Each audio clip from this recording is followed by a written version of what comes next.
Right morning to have you here with us. That's right. And today's also a very special day for me. It's my 7th wedding anniversary. Hey, 7 whole years. 7 whole years of being together with the delectable and beautiful Yabiama. Oh, la la. So today is a very special day as well. Happy wedding anniversary, Mr. and Mrs. Hughes. Yeah, thank you so much. Thank you so much. How are the both of you celebrating? I'm guessing you're wearing matching colors today, photo shoots.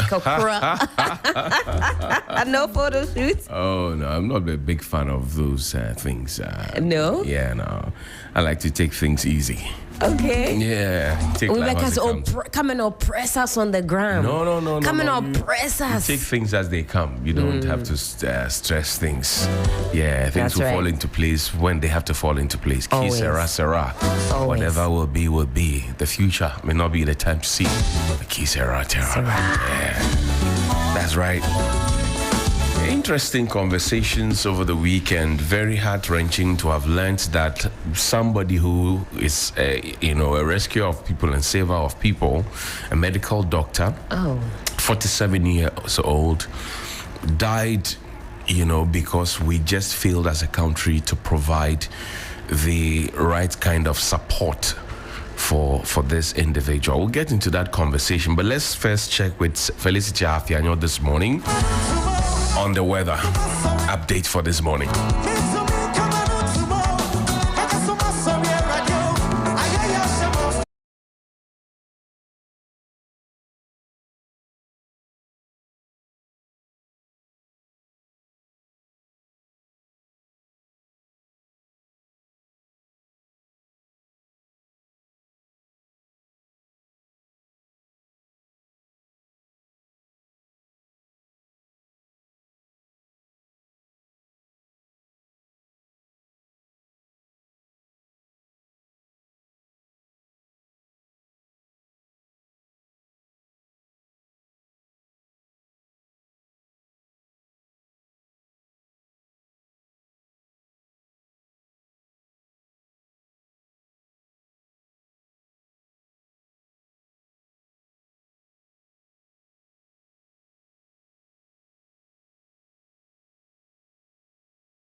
With Felicity Appiah-Ampofo, chief forecaster with the Ghana Met, and she'll be telling us exactly what to expect from Mother Nature. But what can you expect from the Sunrise crew this morning?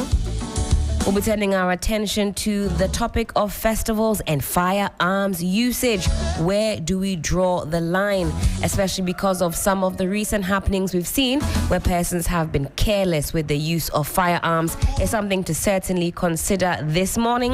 And that's why we're going to have Adam Bona, Acting Executive Secretary of the National Commission on Small Arms and Light Weapons. We'll also have our 3FM Northern Regional Correspondent, Christopher Amwaku, who's been on the beat, especially on this very unfortunate incident that happened at the Fire Festival. A young lady having lost her life to a stray bullet. It's something that's high up on the agenda this morning.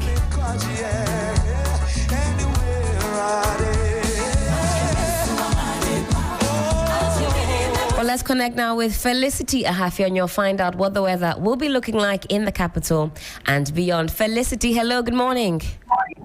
Good morning, Helen. How are you? I am doing all right. How are you doing? Unfortunately, I think we've lost Felicity on the line there. We'll reconnect with her.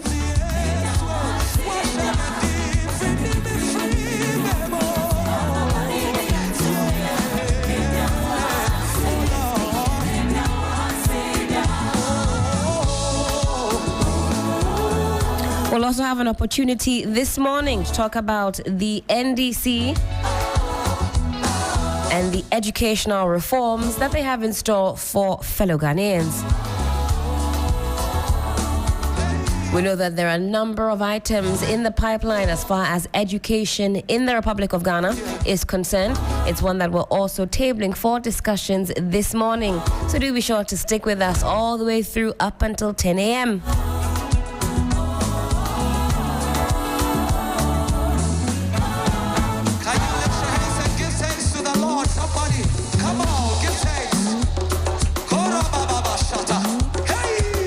Felicity is back. Hello, Felicity. Hello, Helen. Good morning. How are you? I am doing great. How are you doing? I am much better today than yesterday. Fantastic. What can we expect today in the capital and beyond as far as the weather is concerned? Yeah, thanks so much and good morning to our dear viewers and listeners. For today, Greater Accra Central and Western region, we expect it to be dull, cloudy, and then we expect slight rain or drizzle over just a few places this morning. By afternoon, we expect the sun to also come briefly, and then by evening, we expect cloudiness to resurface with possibility of slight rain or drizzle here and there. For the other parts of the country, we expect it to be partly cloudy this morning into the evening, and then late afternoon to evening hours, we expect some few areas to have rain and possible some thunderstorms. Those over the north, those over the transition and parts of Ashanti region. Temperatures will be mild to say. We expect it around 29 and 31 across the 16 region. And night time to tomorrow morning, we expect it to be relatively cool with temperatures less than 23 degrees Celsius. Fantastic. Felicity, thank you so much for that update. Do have a wonderful Monday. Thank you. Wishing you the same. Again, that was Felicity Ahafia, your chief forecaster with the Ghana Mets, letting us know exactly what to expect in the capital and beyond. 3FM 92.7, Urban Lifestyle Radio Station. Raise your voice and shout. Come on.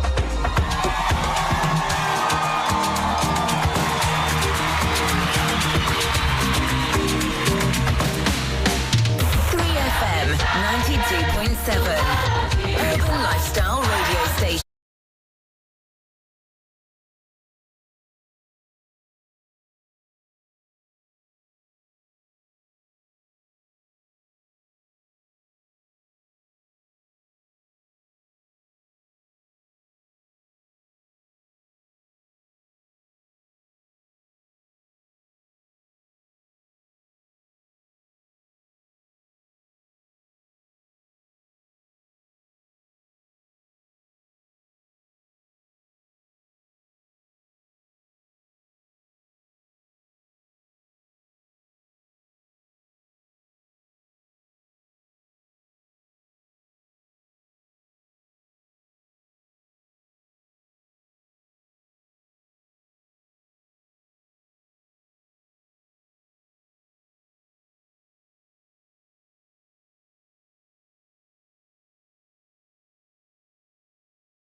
FM Sunrise crew, there will be certainly no turning back. And let me say a very good morning and a warm welcome to 162's Don Ullo. He's here this morning to let his... Give me the beat. Which beat? I want to do that rap. I'm missing the rap.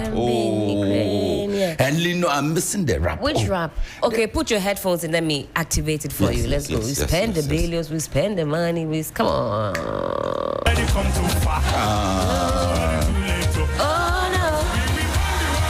Spend the world, we spend the billions, we spend for Jesus, we shift the culture, we heal the sick, we raise the dead. Well, we don't know how to bring people back. We know how to bring the economy back. But you are not saying it on your own strength. When he said send the billions, I was with him. You are stepping on the power of the resurrection. Say hallelujah. Hallelujah. Hallelujah. Yes. Hallelujah. But I'm just saying, we know how I to have bring given you power to do economy exceedingly more than me. That was the charge Jesus gave his apostles. Are you not an apostle? Certainly.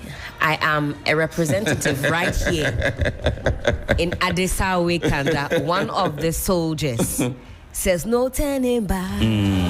No turning back. Anyways, it's a bright Monday morning. We're very excited to come your way. As always, we've taken that weather update from Felicity Appiah-Ampofo. Up next, we're going to be getting into the news review. And the weekend has been very interesting, very eventful, as we've been able to ruminate over some of the happenings of last week. It's a fresh week, so I know that there will be even more content. Just you wait, okay? This week will bring with it its own fresh set of wahala, but with that is also a fresh set of blessings this week. And with that, we get into the Custodian newspaper. The tagline is fearless, fair, and reliable.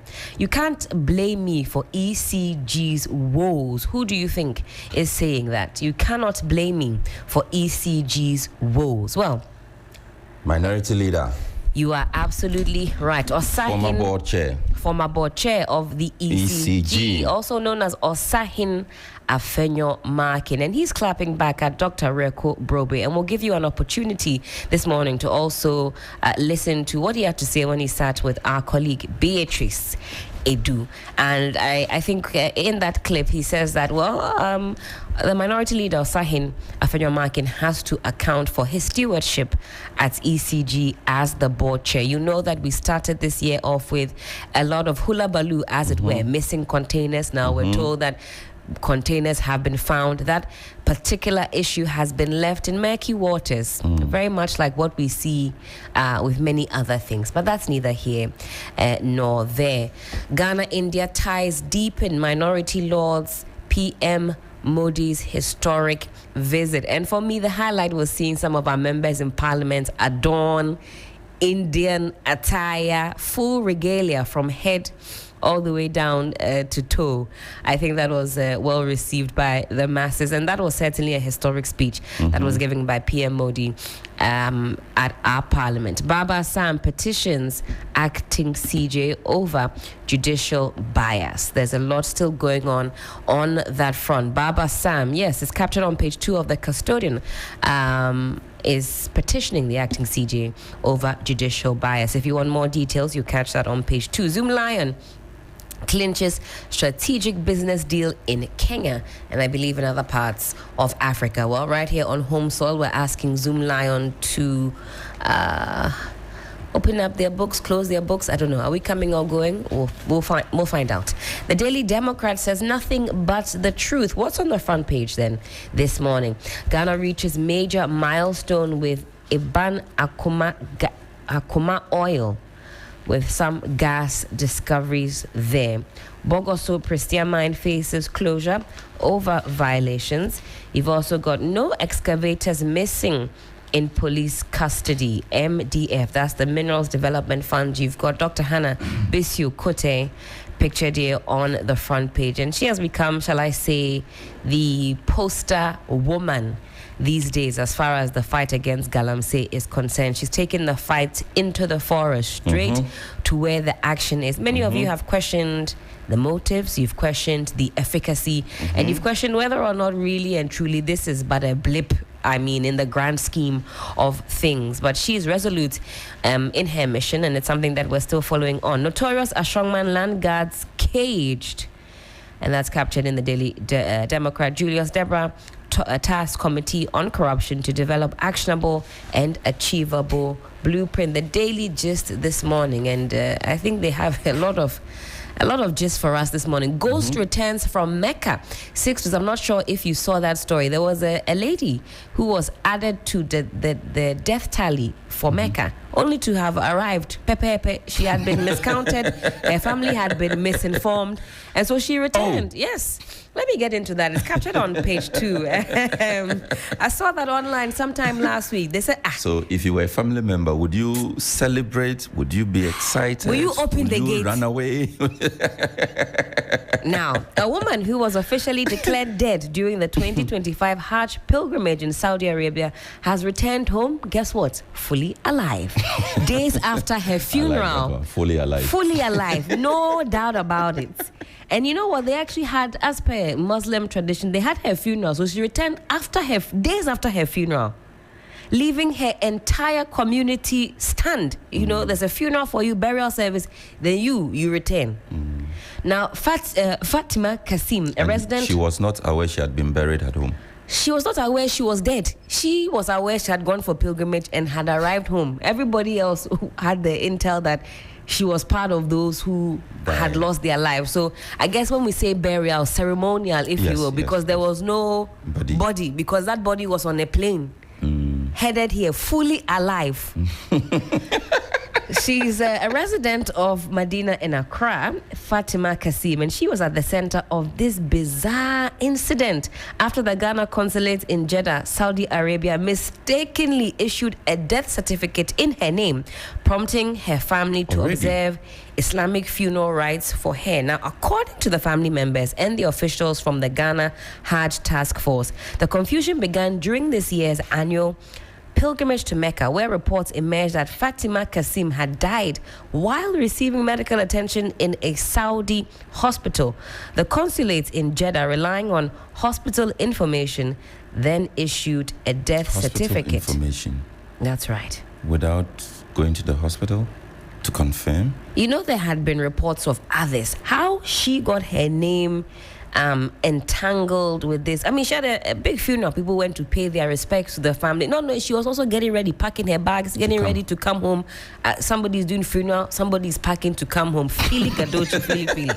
Now, however, on Wednesday, July 3rd, shockwaves were sent through the Medina community when Fatima Kasim herself walked through the gates of her home. The story says very much alive, fully alive. What was the Neighbors reaction? and eyewitnesses recounted scenes of chaos, with some people fleeing, running, helter-skelter, convinced that they had seen a ghost. The brave ones, though, they stayed, but stayed in disbelief. You know, they're touching it. You know that Mark Jordan Amate film, Am I Dead? He was touching himself, but he was a ghost.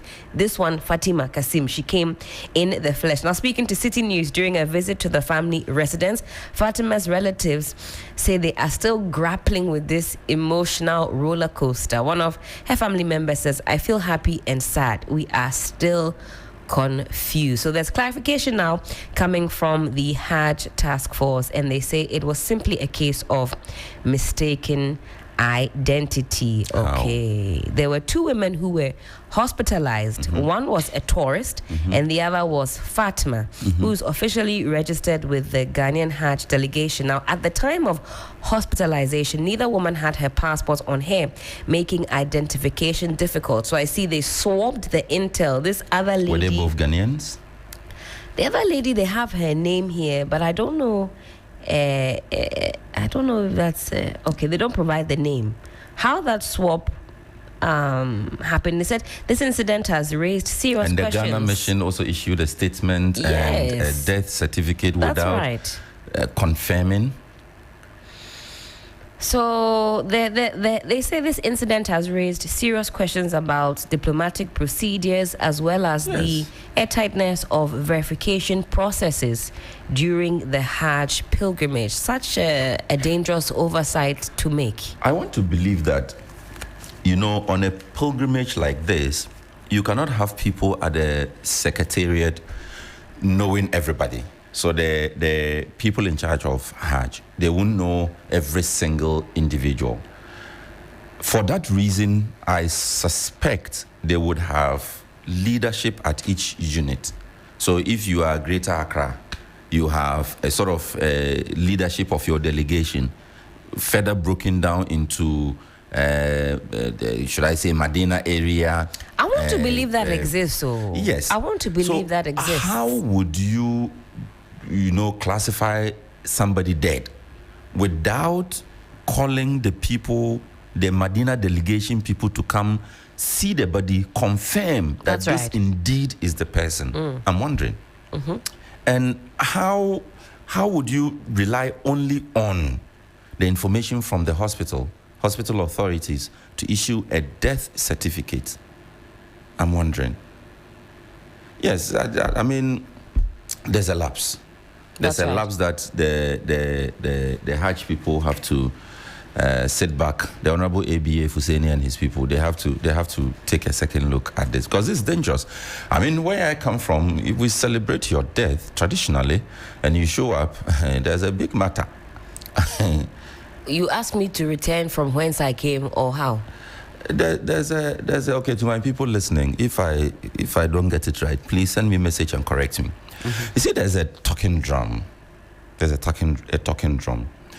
And this drum, once it announces the death to the community and the nearby communities. So customarily, just the earthly community or the spiritual community alike. Don't ask questions you don't want answers to. Yes, please. I just listen to what I'm saying. Okay. See the fear on your face. Points well noted. Very well noted. So once your death is announced or is determined, if you died at home, the people who are supposed to confirm your death will do so, and then the drum will then announce it. Once that announcement is made, if you show up that you are not dead again, we have to ask the spirit some questions. In fact, there are instances that you can't come again. Once we put you out on stage, say that you are dead, we are mourning you. And there were instances like that. People would travel and will get word that, the community will get word that, oh, this person is dead. Then they will go through the funeral rites and do everything and bury the person, just like you have seen in that story. Right. Then the person shows up later, because at that time there were no telephones.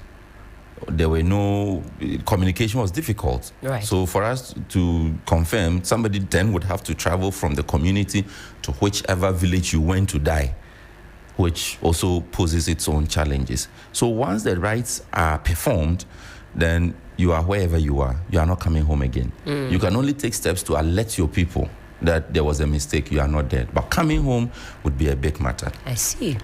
And our customs are still there, especially with the Islamic rites.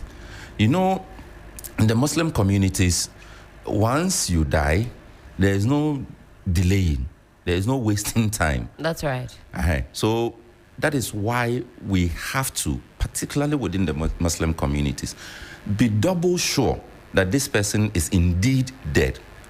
You could go to bed, the following morning you get up, you are not waking up, you are not getting out of your bed, and yes, so at that moment an alarm would be raised. There would probably be a medical checkup to be sure, as we say, sure, that yes, indeed you have passed on before the rites, because within a certain time frame the funeral has to be done. Your body has to go down. You get it? Yeah. So I think that it's a big lesson. It's not something to be toyed with. No, it's not a joke. Humorous as we can imagine the story being, some of these lapses could cause a great deal of havoc. Exactly. That is why I've given you the customary perspective. In some community, she never would be able to return to the community based on the customs of the people, because we have buried you. What are you coming to do? Go back to wherever you are coming from. And the other danger is that you could actually even be killed. for just for the fear that... Yes, that you are not real, you are not human. Yes, we can argue that the times have changed. There's technology now to try to overcome all of those, cultural practices and fears and apprehensions and all of that. We can make that argument. That's right. But we cannot assume that Accra is Ghana. So imagine Hajia had not come to Medina. Imagine she had gone to some community that they have no way of verifying the story that no, I'm not dead, or it wasn't me. No. Out of fear, she could be killed. That's right. That this is a ghost. She's returned to cause havoc. So these are not things that we can afford to make mistakes with at all. Very important. Like you say, who actually saw the body to verify that this was indeed Fatima Kasim? But that's what I've got here for the daily gist. That's the gist that we have this morning. Sixtus, what do you have for us?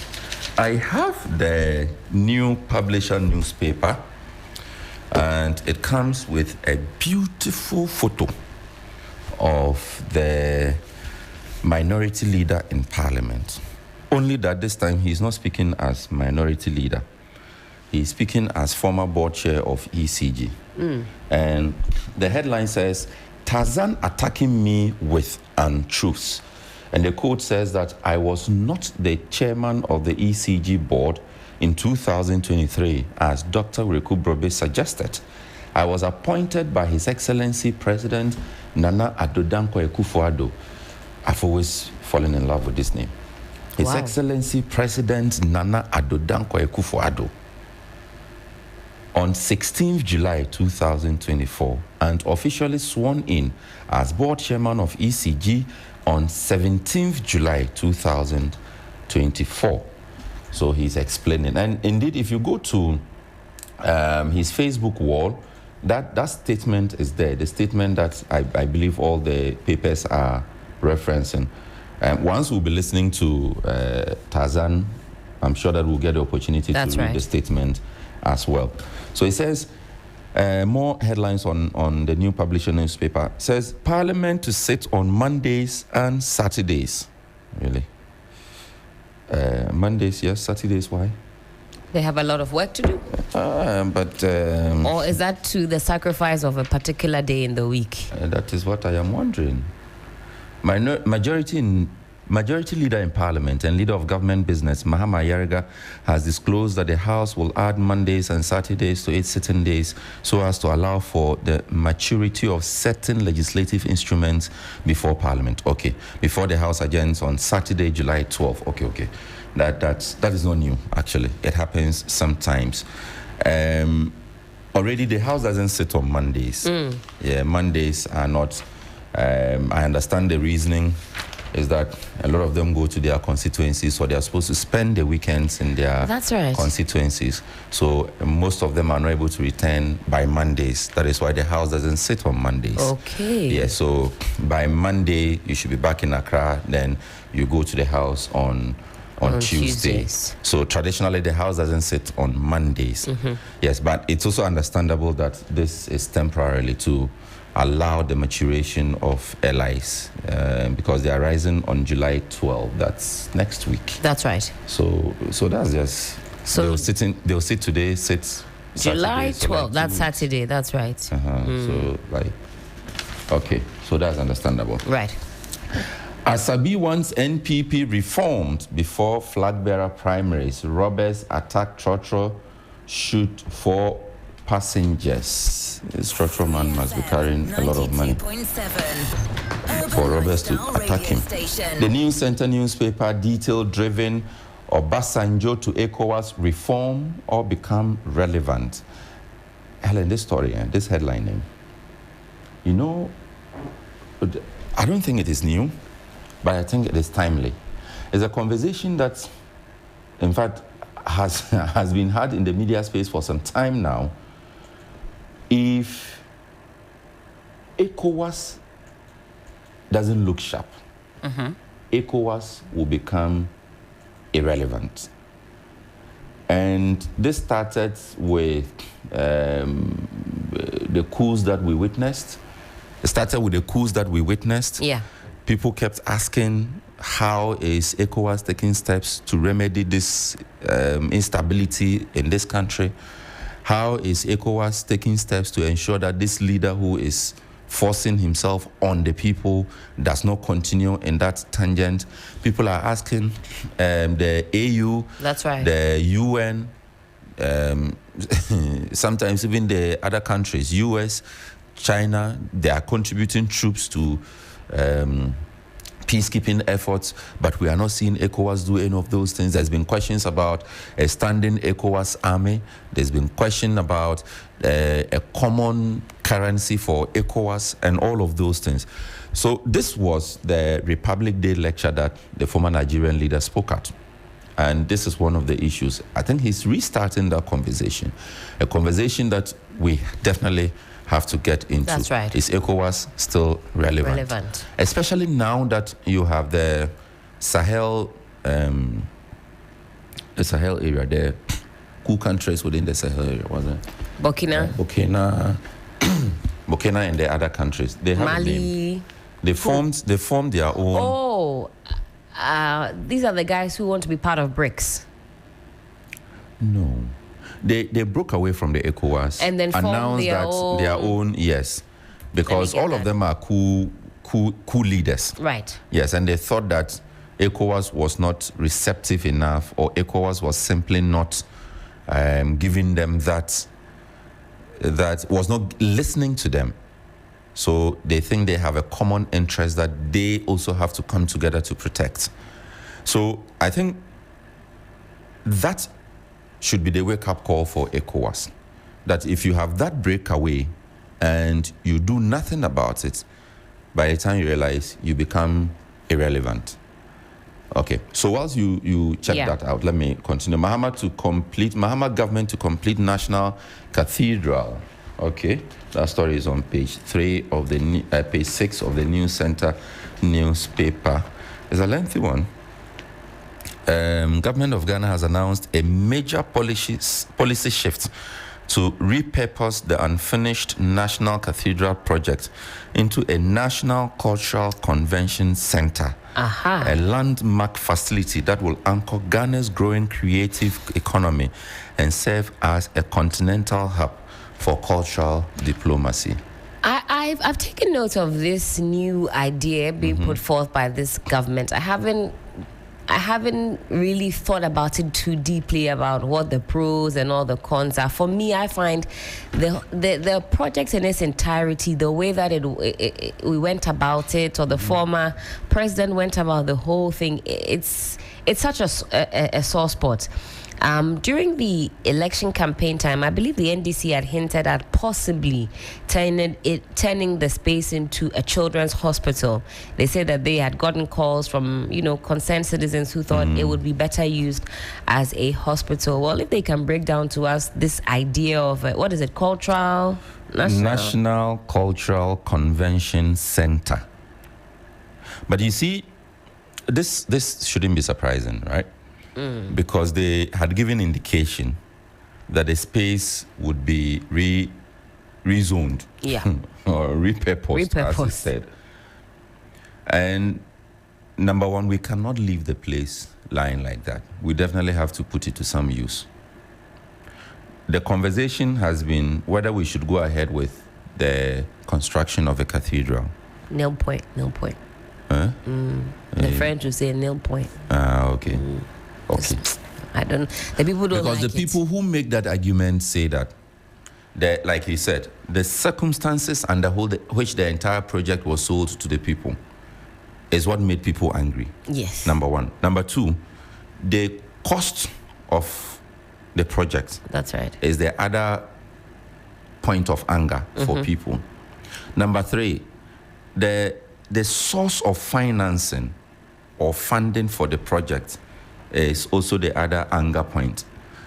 That if it was an individual project, right, somebody's fulfillment of his personal pledge to his God, why should the rest of the country be saddled with it?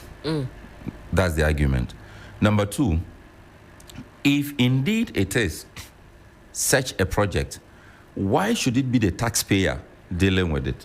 And you recall that at the time, the government set off to, in fact, it announced at the time that it was going to be private sector driven, that in terms of financing, which is the reason why we saw so many clergymen on the board and leading the charge. Mm-hmm. Now, why did public money get into the project was the other question. So if we are able to go through all of this, remove all of, or address all of those concerns, can we still not go ahead to construct the church? Is that possible? We don't want the church. We don't want the church. Yes. So because we were told it will drive tourists to come, but as a tourist, why am I going to bypass Sagrada Familia, 150-year cathedral in Spain, Barcelona? Why am I going to bypass some of the humongous cathedrals in La Paris, the Notre Dame? What is going to bring me to this bustling area, very busy, hectic area, to come and look at a Bible museum? I haven't spent my money on all the other iconic ones that were built over time. This one that fast build, new build, Tierraba, come and see the... No. I don't think those arguments that were advanced were sound enough, as well as, and for me, the reason why I'm even objecting to this new idea is just the location. Why can't we put it somewhere else, somewhere serene? The location has always been a problem. That's right. But really, we can't leave the land lying there like that. But we should put the structures back on, the bungalows back on. Can we do that? Recall? We have the museum. Is it science or technology? The one around City Campus. Which museum is it? One sciencey, techie. We have a museum there. Right. If we have a cultural center here, yes, it will affect traffic. It would create a lot more inconvenience. But we definitely have to put that parcel of land to use. How else do we do $58 million US. What have we gotten for that amount of money? What do we have to show for $58 million US? That is the primary question. The secondary question is what we are now considering. Should we leave the land lying there like that? And for how long? So definitely some work has to happen there. That's right. And I think one of the things I was expecting, and this was said in the run-up to the election, that the NDC will arrange or organize a national conversation on this. I am waiting for that national conversation. Let us make it a national project. That's right. Let the people decide what they want to use that parcel of land for. And by a national conversation, it doesn't mean we should organize another conference and bring people to come and sit in the Accra International Conference Center and take a decision. Who should lead these conversations? We can have this conversation on our media space. There's a lot that we can do within the media space. In fact, every media house hold one of these talk forums that we usually do, these thought, and then maybe amalgamate all the different opinions that each media house has compiled. Then would have a committee that would then sieve it out, and put a report together. But certainly, Sixtus, some accountability is necessary. I mean, that's why I said it's a primary question. Yes. At the time that the monies were taken out, we were told they came from the consolidated account, from our consolidated funds. We know what we use those monies for. And we are told the monies were withdrawn without parliamentary approval. That's another leg. And that's why the OSP is, keenly asking Ken Ofori-Atta to make his way back home, because there are burning questions that a lot of Ghanaians have. We want to put closure to certain things. I mean, there are so many unanswered questions, and the average Ghanaian is getting very, very patient. And I think that's why you keep hearing oral. I would have thought that the slogan or the idea of oral would have died down, but no, the people are asking for accountability. I think during the election coverage, Sixtus, if you recall, we had a conversation with data analyst Alfred. and he joined us via Zoom, and he does a lot of great work. And he said that a lot of us are, looking to out to recoup some monies for us. For consolation, we want the money to be recouped. But as he explained, it will take time. We talk about the wheels of justice grinding slow. And depending on how powerful you are, it can grind as slow as it needs to grind until the tides turn. But that's neither here nor there. No, but we definitely have to decide what we are using that project for. We can't leave it like that. And this is under the 24-hour economy program, right? Let me just speak out this. It says that the venue will serve as Africa's premier cultural diplomacy and creative economy forum, hosting international exhibitions, film festivals, trade shows, and summits, filling a critical infrastructure gap without conflicting with national values or faith institutions.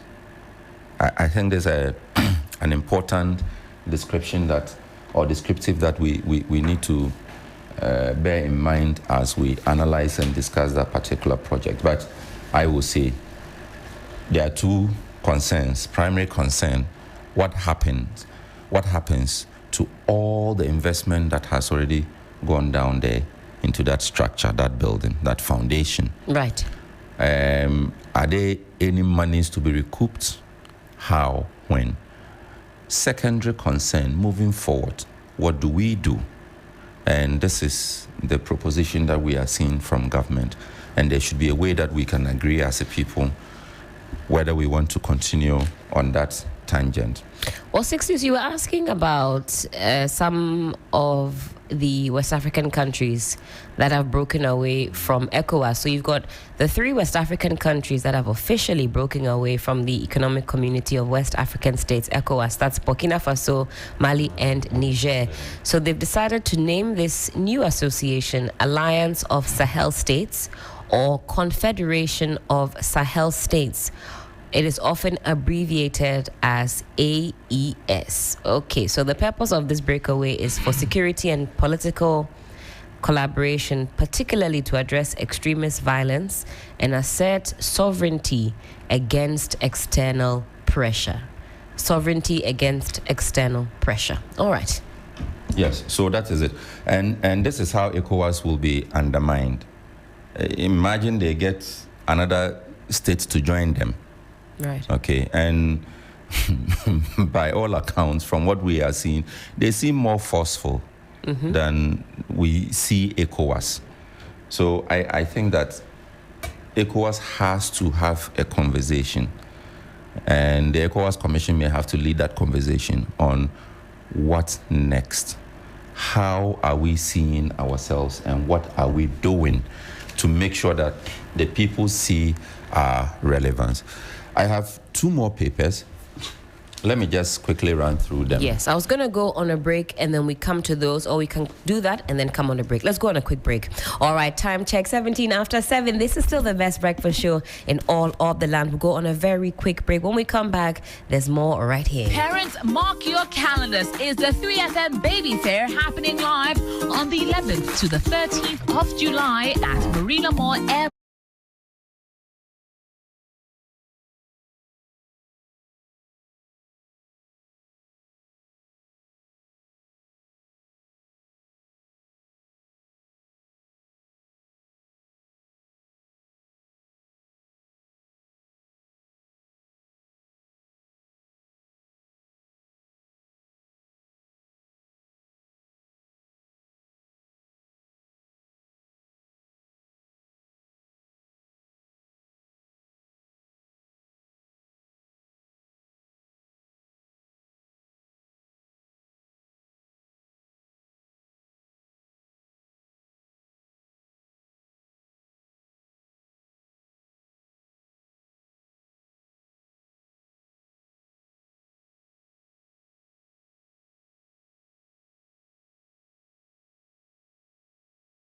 Fair is well and truly upon us on Friday. All roads lead to the Marina Mall. I'm very, very, very excited. We're going to have some great conversations during the baby fair. It's on for 3 days, so it's from the 11th all the way through up until the 13th. There's excitement for both adults and kids. Lots and lots of vendors for you to shop from, and again, some good information. So we'll be talking about that in some more detail this morning right here on 3FM Sunrise. But this Friday anticipates the most awesome baby fair yet. Still here with Sixtus Don Ullo. We're nearly done running through the newspapers. In about 6 or 7 minutes or so, we'll open up the phone lines. We call it Community Voices, and you too can have your bite this morning. And speaking of bites, apologies for a lack of Johnnie's bite this morning. Sixtus, over to you. The Informer newspaper, nothing but the truth. Education must not be rationed, Mahama declares as he launches no fees stress policy. NLA intensifies support for good cause. Dismissal rooted in past misconduct. OASP clarifies sacking of former DSO. What is DSO? And Zoom Lion deepens partnership with Kenya. Where's the story?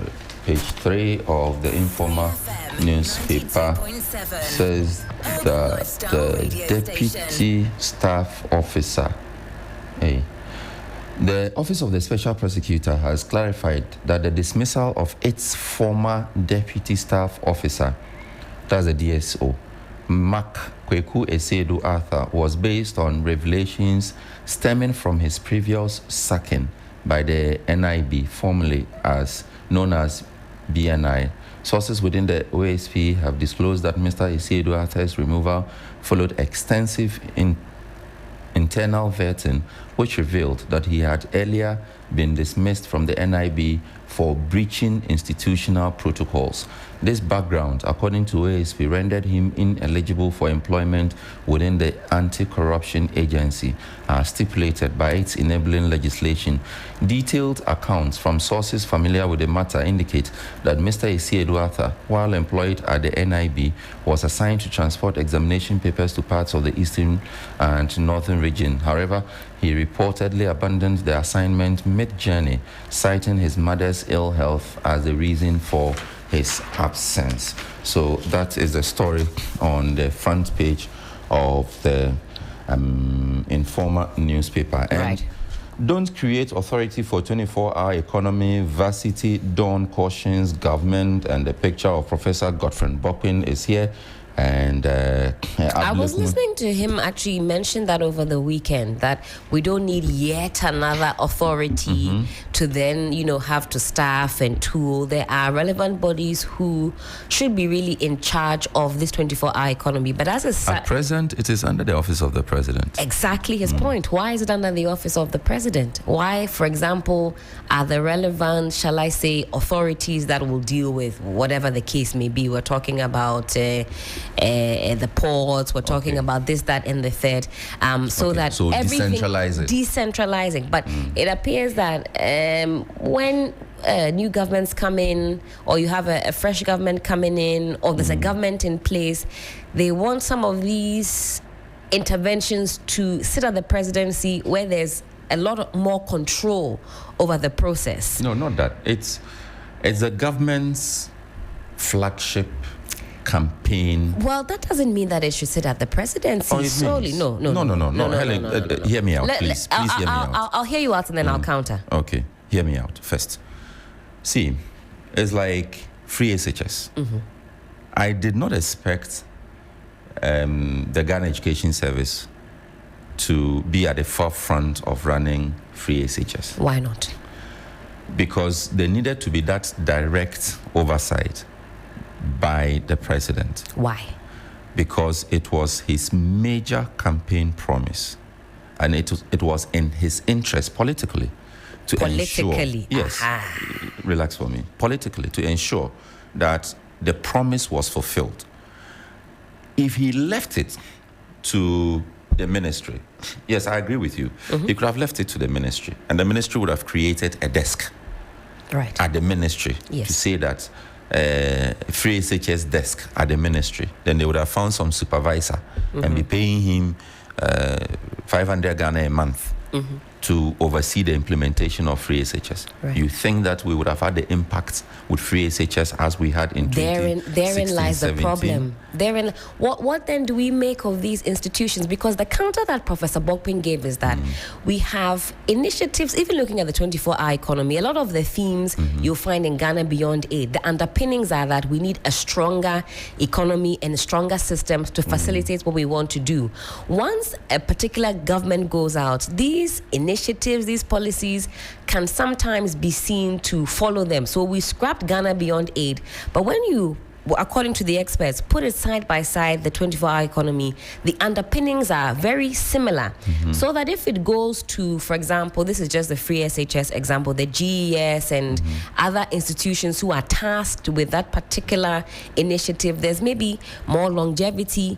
But that speaks to how strong these particular GES is. Is GES not strong enough to spearhead this? In project management, you need particular oversight. You need specific, measurable targets. You need, GES is tasked with the generality of education in the country, in terms of quality, in terms of quantity, access, and all of that. But you have a specific project that you must oversee to ensure that it reaches or achieves its specific goals.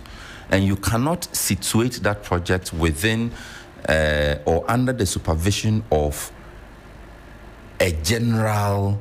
I still don't get your reasoning as to why. I don't see why. That is what I am giving you. So if you have a 24-hour economy, what I would not also agree probably would be having, say, 24-hour economy authority. That's the proposition at the moment, to have an authority. You have it at under the office of the president. Okay.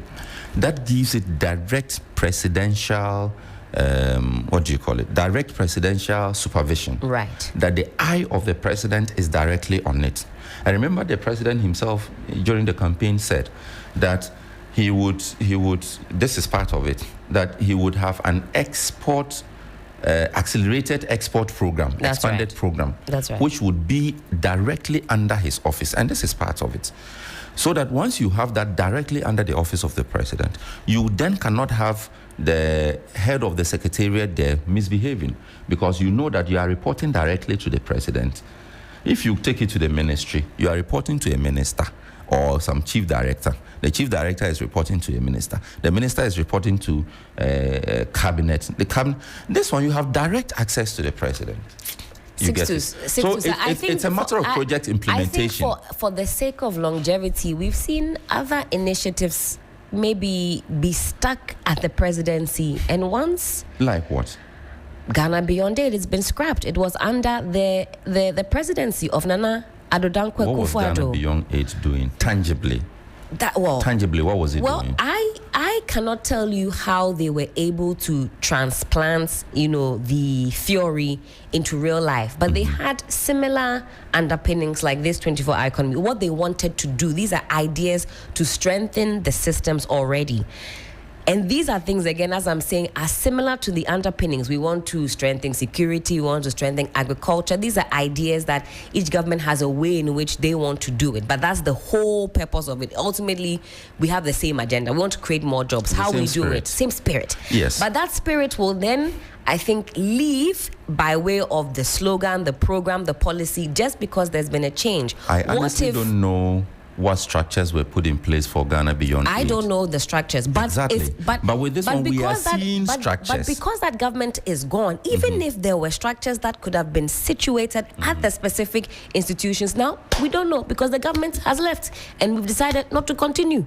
But maybe they have not seen any structure to continue with. I think Professor Bokpin made some very key points. I'll maybe take a look at this story and do better justice at relaying that. But he wasn't the only one to advance that argument that another authority really, do we really need it? I can agree with that kind of supervision, having oversight. Politically, it's important because you also have institutions that have, members that have been there, they are wary and all of that. You need that energy, that new spirit for something like this. But my worry is that we have similar ideas as governments, coming and going, but some of the longevity is lost. If you mentioned another project, I may be able to reason. But Ghana Beyond Aid, I really didn't see what Ghana Beyond Aid was. They put together a full policy. It was a full policy. That was when the president went out to make some statement. Was it the UN, the US? It wasn't just that, He made some statement, you see. And on the back of that, okay, yes. and that had been in place for over a year and a half before the government expired. So how is it that over Auckland has been able to pick up that policy document to juxtapose that against what we have? Helen, do you have any idea how many policy documents we have sitting somewhere in the ministries and the presidency? I'm saying. I'm saying that it is one thing having the policy document. It's another thing having the structures on the ground to implement that policy document. We will agree to disagree. I don't think this should sit with the presidency. You do. I think it should sit. I don't think it should be an authority away from the presidency. Okay. I think it should be under the office of the president directly for that direct supervision or eye of the president to be on it. I think so. Okay. I can give you another example. The AIDS Commission. AIDS Commission is under the office of the president. Okay. AIDS Commission is still under the office of the president. Right. Why is it still under the office of the president? You see, the fact that the thing is under the office of the president does not mean that there are no structures or it is going to be one of those things. No. The potential and again, exists, I give you another one. The Zongo Fund. It started off as a whole secretariat or authority on its own. Eventually had to be moved under the office of the president. Why was it so?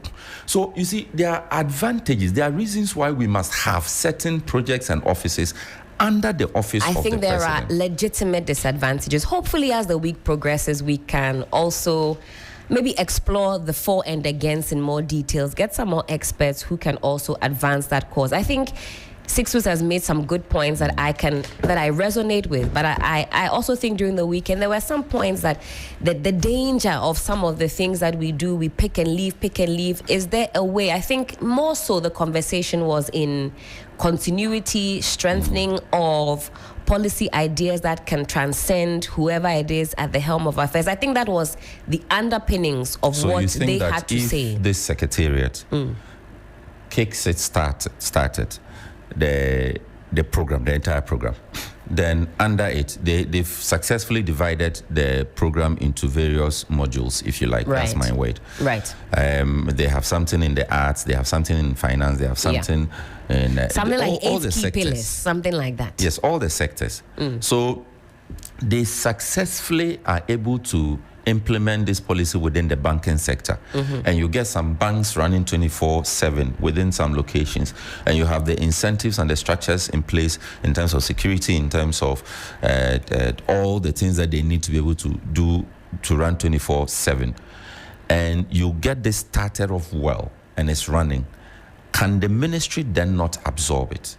I don't mind that. Number two, if you have schools that are running 24/7 and the structures are in place, the teachers are in place, the systems are in place to be able to afford continuous learning, teaching and learning and assessment and all the attendance implications and all of that, then by the expiration of this government, can it not be mainstreamed into the GS or Ministry of Education programs and policies?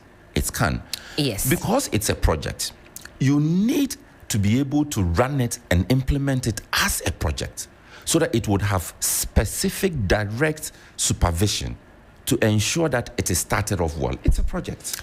We can agree to disagree. 33 after 7, we open up the phone line so that you two can have your bite. I see the phone lines are already blinking. And then we can make way for sports. 0559 242 717 or 0556 910 154. I've got a caller on the line. Hello, good morning. Good morning, madam. Yes, who's speaking? Where are you calling us from? My name is Yima, calling from Amomole. Amomole. How is Amomole this morning? Yes, the atmosphere is cool this morning. Fantastic. Let's hear you. Thank you very much. Please help me with your name. My name is Helen Appiah-Ampofo. Yes, Madam Helen. Yes. Helen, thank you. Yeah, I want to ask Justin Kodua when he said he made that press conference about the EC. I want to ask him. He said this current electoral commission, they shouldn't be afraid of losing their job because they want to lose their job? That is why they are bowing under political pressure. I want to ask him, during their time, when SAR was left out for 4 good years, Madam Helen, when we supposed to have electoral registration, electoral area registration, James Howe bent on it, saying that she will never, unless the district offices, when pregnant women were carried to cross water bodies, and all of that. Justin Kodia, wasn't he in this country? Didn't he see all those things? So I want to ask him, by that time, were this electoral commission, James Appiah-Ampofo, Bosman and others, were they under political pressure? So why is it, why has the narrative changed this time around? You see, these people, if not for the sake of democracy, they should have been stripped naked, Madam Helen, and shoot them. No. Because there will be no stripping naked, and there will be no lashing. 0559242-717, or you can reach us on 0556910154. And if we can check the other line in the back end, that would be helpful. Only one phone line blinking so far. All right. Hello. Good morning. Good morning. Yes. Mr. Helen. Good morning. Who's speaking? Where are you calling us from? This is Elliot calling from the base. How's Bebe said this morning? Oh, everything is all right. All right. Let's hear you. Minia, my bomba basu, Yajuma Park, Moyebo, Mandagana. Thank you. All right. Oh, 24-hour economy. You mean, say, President Mahama, obey, because Capitamno, and the scholars and testers, they see a bar, a best creative Jumama, Mama for. And say, Papa President, and lunch, pepe. So they say, me Papa President Mahama, my name quoted police and soldiers or come. The same thing, electricity problem, and so my, or so we are, or in Kodama for factory baby Juma, what my said. Over money for being a Juma here. And I do, yes, because police, the bureau of police were where attack you. So Ghana for and then President some 7 months in office. The one of us ready to map or Yebua Ghana because also the ashes are first on Nankoma, for almost for because what the time of history, only say President Mama is a game changer. So young guy say young for us President Mahama to map or Yema Ghana. You catch a map for say what President Mahama Ejuma Obayeno Ghana for. Thank you so much. Thank you for your call. Have a wonderful day. And he says that he supports the 24-hour economy and we need to throw our weight behind it. Papa Bisu, good morning. How are you doing? Well, doing fine because we beat Appiah-Ampofo yesterday by 2 goals to 1. Who beat Hearts of Oak? Kotoko. Atlantic, the great team. Atlantic Kotoko. Hey! Wow, congratulations. Yeah. But I beg you, Johnnie shouldn't get angry with me. That's the team I support from PT. What? I'm confused though. What's the connection? With Atlantic Kotoko? Yes. I actually, Helen, if I have to just put my mind on it, just by that radio, small boy. At that time, small boy, but I see Kotoko. When they come to that, those days, they'll tell you, we are scoring you 3-0, and it will happen. 2-0, and it will happen. You see, we had this goal poacher, they call him, what's his name, Abu Karim Gariba. I see. So the nickname is Go on Namshushe. That's why he's always at the center of this thing. Go on, he will not dribble. But when it comes to scoring, they will score. Wow. So, Charlie, that's the love that developed for the club.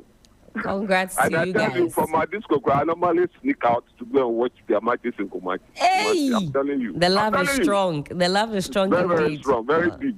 Enjoy the win. Yeah. Now let me touch on today's topic. Yes. There are a lot to talk about, Helen. First one, I'm told we have discovered oil in commercial quantity. Is that not it? That's what I'm also hearing. We have store in Ghana here, and then these Chinese people have brought in Central, what they call it, oil refinery. Is that not That's it? right, Central. So having that particular oil new discovery, I'm pleading with this lovely government that those oil that they've been taken to refined outside the country, they should direct it straight to store. If they said the what they call the chemical composition cannot do whatever it is, they cannot refine it, I think Central is there to refine it. We need to have our oil in Ghana here to be refined by our own self. Do you know what I'm trying to say? Indeed. To save us from this city's instability of the city. Right now, the city is stable. So please, we want it that way. I'm pleading with the government. And again, the National Cathedral, so-called National, I'm told, I'm hearing about what they call it, cultural, whatever it is. Yes. What do you think about that? I believe that in this country, we have problems in getting cash for the government of the day. I get to my point. We have certain government offices that are in a rented private homes. I get to my point. I want those offices to be put into place within this circle. The National Cathedral, so-called, whatever it is. Then apartments. Most people working for government offices and things like that, they live outside. Some are living in Amasama, some are living in home and things like that. That's right. It is high time they should put up high-rise buildings that can accommodate, government workers. I get what I'm trying to say. Helen, are you with me? I'm with you. I think there are so many other conversations we can have. So many, like the hospitals too, yes. Children's hospital. So many things. Yeah. And that place is huge. That area is so huge that can accommodate so many things. Then I'm pleading with Goya. That is the state-owned organization. That's right. If Star Oil, they are selling their, what do you call it, petrol per 10 cedis per liter or what, 10 cedi plus per liter, and then, what do you call it, allied oil too. I'm pleading with Goya because that state owns something so that the state can also get money. Because when oil prices are down like that, and Goya's own is that high, the driver of the, what do you call it, motorists will not be branching to purchase, what do you call it, petrol from Goya or diesel from Goya. They'll be shifting to Star Oil and things like that. I love Star Oil. I know why I love Star Oil. I may not tell you, but I love Star Oil. So I want... You want it to be more competitive. Yeah, that is it. Papa. So that's... And then again, the last one. Yes. I'm sorry, the person coming behind me. Yes, The last one. Customs Division. The big man there, General Ashonana. Please and please, your sector commanders, they were there during MVP time, and they are still there. Reshuffle them, take them off, because the things that are happening there, we cannot, our own people, our own NDC guys, they are suffering. I beg of you. Papa, thank you for that. Thank you so much, Helen. Have a wonderful Monday. Let me get on to my next caller, and thank you for your patience. Hello, good morning. Good morning. Yes. Who's speaking, please? I'm what to say. Bibi Aboko, now where? And I'm going to family. I can't know my penny about me. Then I also. Yeah, sure, Helen. So we need him and be me. Give me a show. Sir. All right. What's on your mind this morning? I'm madam from Mr. Johnnie. No, what to say? Bibi Aboko. Yeah, I know what's now. I'm way away. Kuno back up. Mr. No cross and cut a free caswa. Maybe a common penny to contain an open. Ah, that's it. Let's hear you. Yeah, mammy for Aquania Mr. Ivan Samo. And Yamami Aja or Jerry and a Josh Shamai. Obapa. Made me a bon a year a Brickmanoff electoral commission issue no swap. You. You be sat. You MP to say, and Neddy, Omini Trust, and they see my minimum.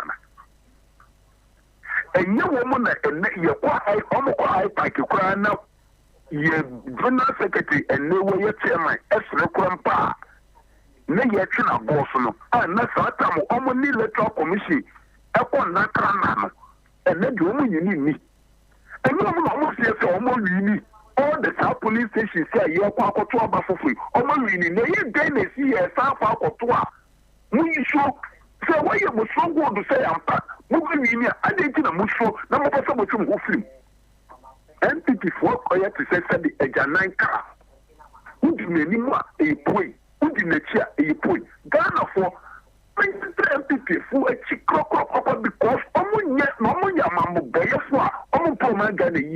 Thank you for that. Thank you for your call. And he's talking about Ablekuma North. He says, why is the NPP scared of a rerun? That's something that's also high up on the agenda, something we can explore as the date gets closer. I'll take my final call and make way for Bill Ishan. He's got all that you and I need to know in the world of sports. But let me take my final caller. Hello, good morning. Hello, good morning, my sister. Pastor Dewale, how are you doing? Oh, here we come. I am fine. I'm doing quite good. May the peace of the Lord reign on us all. Absolutely. Amen. Where's Brother Johnnie? He's not too far. He's okay. Anyway, takes a break off. My sister, quick one. The appointing body and the presidency, I'm still reminding them of Haji Alima, former deputy women organizer of Medina constituency, who is a regular caller, a.k.a. Akumapa, the freedom fighter. She has declared openly she also deserves to be given a position, and truly she deserves it.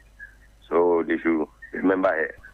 You see, my sister, when we were talking about the ghost coming back from Mecca, yes, and a sharp pain struck through my spine. Do you know why? Hey, why? The late Coach Sami, the sister who followed her direct, a death certificate was also brought home.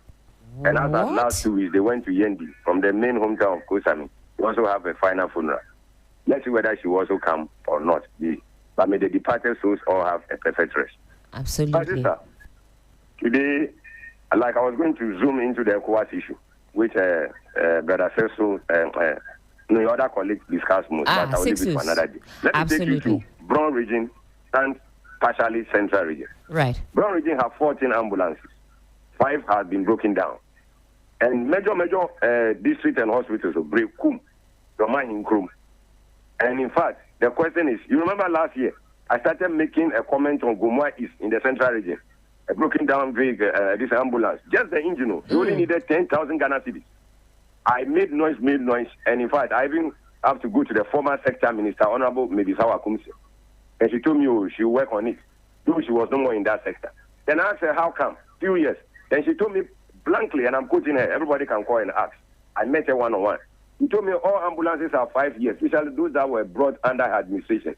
5 years lifespan. So if you calculate 2019, they're about up to now. They are even over their age. Right. So 5 now has been broken in Brown region. You can cross-check. Then let me bring you to Central region. Right. Kaswa to be precise. Up to Breku. Ewutu Senya East and Ewutu Senya West. What happened is that during the morning, commercial vehicles plowing these two places, Breku to Kaswa, they charge between 7 cities and 6 cities. In the evening, you know what happened? What happened? Between 10 and 15 from Kaswa, and they will tell the communities that if you cannot pay, walk, which is impossible. And you know where they load from? They load from Kaswa police station under the overhead. And they also stop at Ewutu Breku police station at the bus stop. So I'm pleading with Central Command East Ghana Police, with GPR2 leadership, that they should check this. Because in fact, commuters are not having it easy. Why would I pay 6 cities in the morning? In the evening, I'm told to pay between 10 and 15 if not, I should walk. Which I cannot walk, which is a rush hour. Pastor Joale, thank you for that. And people are even taking advantage of what? Who press and corrupt. Oh dear. Thank you very much. Thank you so much, Pastor Dewale, always letting us know what's happening in your community. And beyond 13 minutes to the top of the Abileshon is in the house. The sports is coming up next. But I do have to ask him, is today your wedding day? No. Okay. I just got up and I decided to, do it. When did you get your hair cut? 2 days ago. Check. You've got this lovely chain on. Is that a staple for you, or you wore that today? It's a staple. It's nice a staple. Gold chain. And you are, this is what we call a 3-piece. Yes. You wore a 3-piece on a Monday. All right, that's a bold statement to your other colleagues that on Monday, we start the week off fresh, hot, ready. We didn't come to play. The sports is up next. Mark your calendars. Is the 3FM Baby Fair happening live on on the 11th to the 13th of July at Marina Mall Airport City in Accra from 10 a.m. and it's absolutely free. From baby essentials and kids wear to toys, skincare, educational material, and so much more. Shop amazing deals on a wide range of childcare products, all under one roof. Don't miss our sessions with the Ghana Pediatric Society and all the amazing mums with the Mum Circle, a safe space for young mothers to share tips and connect. And there will be fun activities for the kids with our Kids Corner, games for the family, good food, and great vibes all around. To be a vendor, please call 0531 100 927 or 0532 200 927. It's the 3FM Baby Fair, your one-stop event for all your childcare needs. Proudly sponsored by You Fresh Drinks and Fidelity Bank.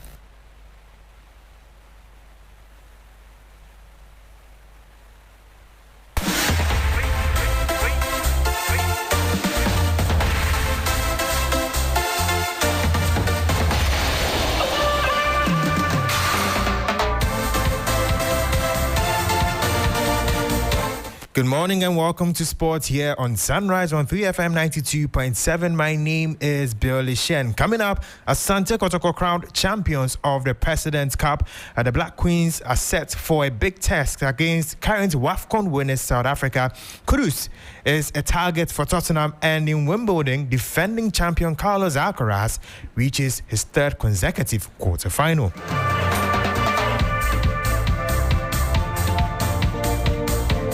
Now let's start off from the local scene because Asante Kotoko were crowned 2025 President's Cup winners after coming from behind to beat Hartlepool by 2-1. Goals from Peter Amidou and Kwame Opoku were enough to see Kotoko edge the Phobians, who took an early lead courtesy forward Hamza Issa. The victory means Kotoko are now undefeated in their last 5 matches against Hartlepool, but most importantly, it means they finished the season with 2 trophies, the FA Cup and the President's Cup, a feat which head coach of the side, Karim Zito, believes makes amends after missing out narrowly on the league title. The plan is to come to win. Before a game, you have to ask you, what do you need in that game? So when I sat down, I saw that, no, we should go for the second cup this year because we had wanted to go in for the league and we couldn't. So now let's specify our supporters with the President Cup. And remember, this is the second time I won the President Cup with Kotoko against us. So it was mentality. You saw the way we came into the second half. It was far better than the first half. And I'm very happy that we won. That was the head coach of Asante Kotoko, Abdul Karim Zito. Meanwhile, his opposite number, Didi Dramani, expressed his disappointment with the results. I think it's part of the industry. At a time when we're controlling, and then we lost a key player, and then it was difficult to reshuffle, and then they took the chance clearly. So you have to acknowledge that. That was Didi Dramani, the coach of Hartlepool. Now let's stay on the local scene because the Minister for Sports and Recreation, that is Honorable Kofi Adams, has paid a visit to the Boteman Sports Complex to inspect the facilities a year after the complex was constructed for the 2023 African Games. We'll give you more details as and when they do come in. But let's turn our attention to women's football because the Black Queens will be in action later today when they come up against defending champions South Africa in the opening game of the 2024 Women's Africa Cup of Nations. The Black Queens have never been crowned champions of the competition, with the team's closest shot at the title being a runners-up finish. Ahead of Ghana's opening game, coach of the side Kim Las Bjorkegren admits that Ghana are among the least fancied to make it all the way in the competition. It's like very clear, if you are a coach in this level, pressure can't exist. You need to like the situation. You can be a little bit nervous, but you have to control what you can control. It's especially for me as a coach that I need to show my players that they can trust me in difficult situations, and I think they do. And as a team, of course, we know that we are a little bit of an underdog or a dark horse. We are not one of the biggest favorites that people are talking about, but I know that we have the quality in this group to beat all of the teams. That was Kim Lasbjørkegren speaking, the head coach of the Black Queens. Still on the Black Queens, goalkeeper Cynthia Conlan has echoed the thoughts of the head coach ahead of their test against South Africa. Very, very, very happy to be here. It's a great opportunity given to us, the players.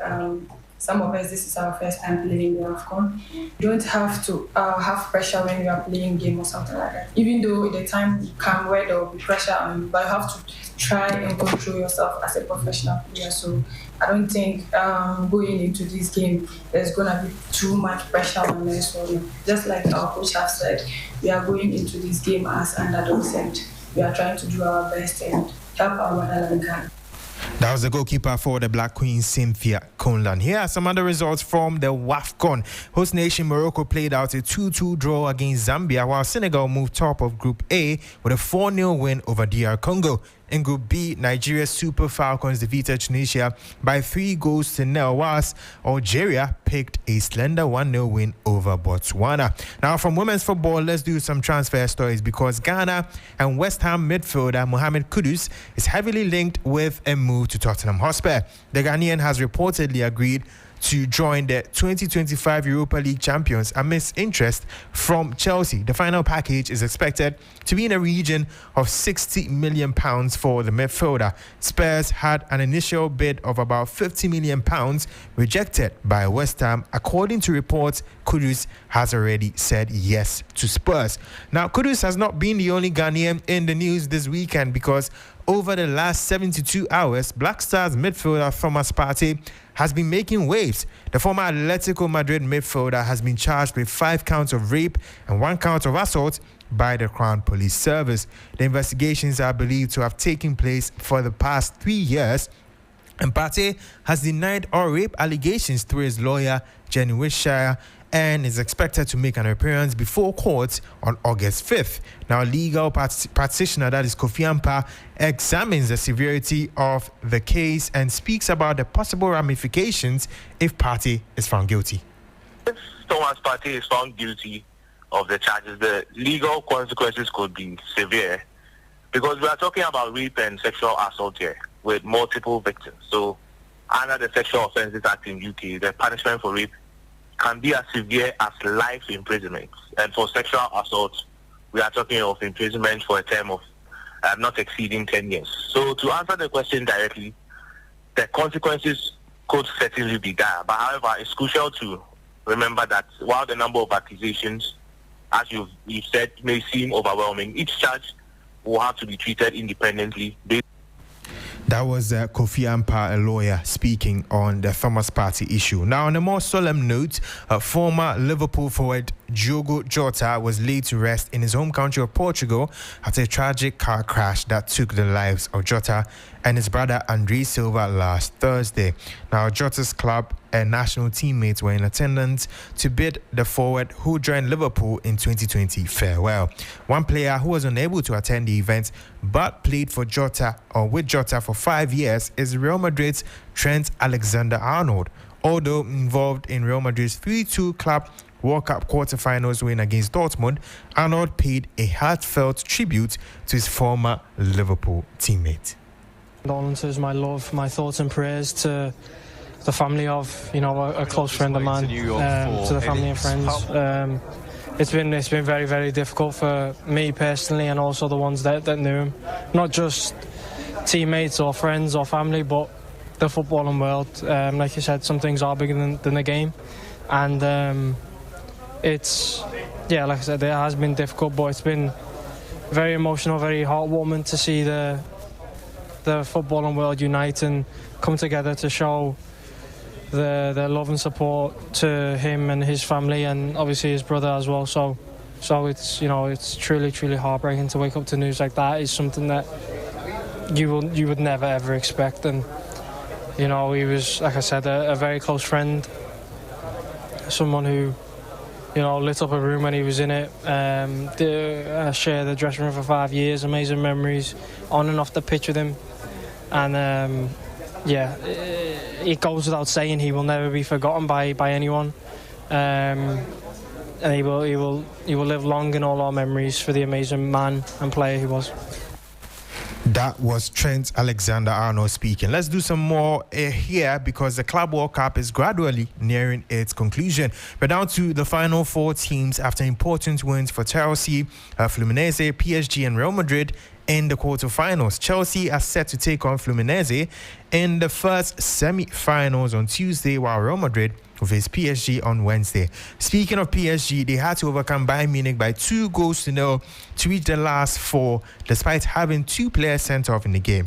William Pacho and Lucas Hernandez were dismissed by Anthony Taylor, and the highlights of the clash, however, was when PSG goalkeeper Donnarumma collided with Bayern midfielder Jamal Musiala. The Bayern player came off worst in the challenge, twisting his ankle in the process, and Bayern have confirmed the player will be out for a lengthy period. Now, while reflecting on PSG's performance, right back Achraf Hakimi showed support to the injured Musiala. Happy, proud of the effort of the team. We know that in front of us he was a tough team, and I think we do what we have to do to take the victory, and we are really happy about that. For Musiala, I think it was something very important today for him, and I think I want to give my support for him, and I hope he's going back soon and we see him in the pitch soon. That was Achraf Hakimi speaking. Finally, before we do go, Carlos Alcaraz reached his 3rd consecutive Wimbledon quarter-final after recording his 18th successive victory at Wimbledon. Alcaraz beat Andrei Rublev by 6-3, 6-4, 6-4 in 4 sets to make the quarterfinals. Now, speaking after the tie, Alcaraz was full of praise for Rublev. Andre is one of the most powerful, if not the most powerful player that we have on tour, without doubt, with that aggressive to the ball, with that forehand, with that shot. It's really difficult. To face him is kind of, you're feeling he's pushing you to the limit in every ball, running from side to side. So that's make really difficult to face him. But just really happy with the way that I moved today. I think I played intelligent, smart today against him tactically. Really good match, which I'm really proud about. That was Carlos Alcaraz speaking there. That's all for sports now on 3FM Sunrise on 3FM 92.7. Remember, there's more sports on all our social media outlets at 3SportsGH and on www.3news.com/sports. My name is Bill Lishan. We'll see you same time tomorrow. Until then, have a great morning.